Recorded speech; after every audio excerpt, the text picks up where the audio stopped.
বাঙালিরা বিদেশ থেকে দেশে আসলে ছুটি কাটাতে, তারপর ছুটি শেষ হয়ে চলে যাওয়ার সময় দেশ থেকে আর কিছু নেয় আর না নেয় শুটকি কিন্তু নিবেই নিবে।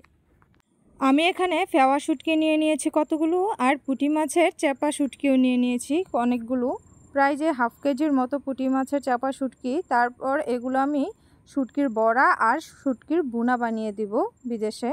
তার জন্য এখানে আমি শুকনো মরিচ ভিজিয়ে নিয়েছি, কাঁঠালের বিচি নিয়ে নিয়েছি ভিজিয়ে, আর এদিকে আমি পেঁয়াজ কাটা শুরু করে দিয়েছি, কারণ আমি এই ভুনা আর শুটকির বড়ার মধ্যে পেঁয়াজ কেটে দেব। তার জন্য পেঁয়াজগুলো যতটা সম্ভব চিকন করে কেটে নিচ্ছি। তবে আমাদের নরসিংদীর মানুষেরা কিন্তু এই বড়া বানানোর জন্য বিখ্যাত। মাছ মাংস তো সবারই পছন্দ, তবে এই শুটকির বুনা বলো আর শুটকির বড়া বলো, এগুলি কিন্তু সুন্দরভাবে যদি রান্না করা যায় তাহলে কিন্তু এগুলো আরও বেশি মজার হয়। দেখো, কথা বলতে বলতে আমার এখানে পেঁয়াজ কুচি করা হয়ে গিয়েছে। তারপর আমি এখানে রসুন নিয়ে নিয়েছি। রসুনটা আমি দুইভাবে কেটে নেব, কারণ শুটকির বড়াতে একরকম করে দেব আর শুটকির ভুনাতে একরকম করে দেব। আর আমি এখানে শুটকির ভুনার জন্য রসুনগুলো কুচি কুচি করে কেটে নিচ্ছি, আর শুটকির বড়াতে দিবে রসুনগুলো আদা ভাটা করে দিবে। তার জন্য এই রসুনগুলো দুইভাবে কেটে নিচ্ছি।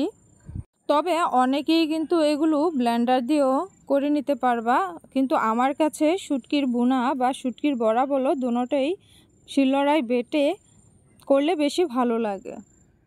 আর এখানে দেখো, আমি শুটকির বড়ার জন্য একটু বড় বড় করে কেটে নিয়েছি, এগুলো আদা বাটা করে নিব। আর এদিকে আমি শুটকিগুলো ধুয়ে নিয়েছি খুবই পরিষ্কারভাবে, আর কাঁঠালের বিচিগুলো খুব পরিষ্কারভাবে ধুয়ে নিয়েছি। এখানে মরিচগুলো বেটে নিয়েছি আগে, আর একটা কড়াই নিয়ে নিয়েছি। আমি আগে শুটকির বুনাটা বানাবো, তার জন্য এখানে পেঁয়াজ কুচি আর রসুন কুচি দিয়ে দিচ্ছি, আর পরিমাণ বুঝে কতটুকু মরিচের বাটাও দিয়ে দিয়েছি। তারপর এখানে ধুয়ে রাখা শুটকিগুলো দিয়ে দিয়েছি, আর পরিমাণ মতো লবণ আর হলুদের গুঁড়ো আর ধনিয়ার গুঁড়ো দিয়ে দিয়েছি।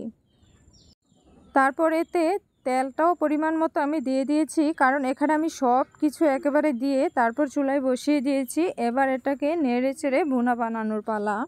তারপর এটা খুব ভালো করে নেড়ে চেড়ে সব কিছু একসাথে মিশিয়ে নিব। তবে এই ভুনাটা করার জন্য চুলার আঁচটা একটু লো আঁচে দিতে হবে, কারণ এটা যত আস্তে আস্তে করা যায় ততটাই সুন্দর হয় এই শুটকির ভুনাটা। আর এটা দেখো, আস্তে আস্তে এর কালারটাও কতটা সুন্দর আসছে। আর এই শুটকির ভুনাটা কিন্তু খেতেও অনেক মজাদার হয়।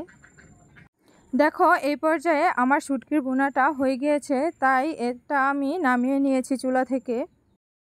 আর এখানে আমি মরিচ বাটা, কাঁঠালের বিচি বাটা আর রসুন বাটা, তারপর শুটকি বাটা, এই সবগুলো আমি শিলনোড়ায় বেটে নিয়েছি। তারপর আমি এখানে পেঁয়াজ কুচিগুলোও দিয়ে দিচ্ছি।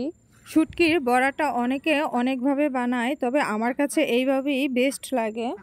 তারপর এতে পরিমাণ মতো লবণ দিয়ে দিচ্ছি, আর হলুদের গুঁড়ো আর ধনিয়ার গুঁড়ো দিয়ে দিচ্ছি, আর কতটুকু তেলও দিয়ে দিয়েছি। তবে এবার আমি এটা মেখে নেব। এই মাখানোর সময় চেষ্টা করবা তোমরা হাতে গ্লাভস পরে নেওয়ার জন্য, কারণ এখানে তো প্রচুর পরিমাণে মরিচ বাটা থাকে, তার জন্য হাতটা কিন্তু অনেক জ্বালা পোড়া করতে পারে। তার জন্য আমি এখানে গ্লাভস পরে এটা ভালোভাবে মেখে নিচ্ছি। প্রত্যেকটা মশলা যেন খুব সুন্দরভাবে একসাথে মিক্স হয়, তার জন্য খুব ভালোভাবে হাতের সাহায্যে এটা মেখে নিতে হবে। আর দেখো, এই পর্যায়ে আমার এই মাখানোটা হয়ে গিয়েছে। আমি এই শুটকির বড়াগুলো কচুপাতা দিয়ে বানাবো, তার জন্য আমি কতগুলো কচুপাতা খুব সুন্দরভাবে ধুয়ে পরিষ্কার করে নিয়েছি। আর দেখো, আমি এই শুটকির বড়াটা কচুপাতা দিয়ে কিভাবে বানিয়ে নিচ্ছি। তোমরা তো স্ক্রিনে দেখতেই পাচ্ছ আমি এই শুটকির বড়াটা কিভাবে বানিয়ে নিচ্ছি। অনেকে অনেকটা শেপ দিতে পারে, তবে আমার কাছে এই শেপটাই বেশি ভালো লাগে। তারপর এগুলো ভাজার জন্য আমি একটা কড়াইতে এগুলো নিয়ে নিয়েছি, নিয়ে চুলায় বসিয়ে দিয়েছি।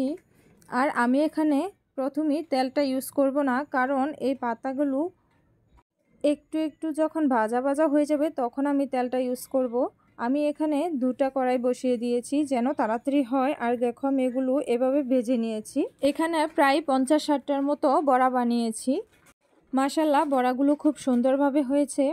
আশা করি আমার আজকের এই ভিডিওটি তোমাদের কাছে ভালো লাগবে। ভালো লাগলে অবশ্যই আমাকে সাপোর্ট করো। আল্লাহ হাফেজ।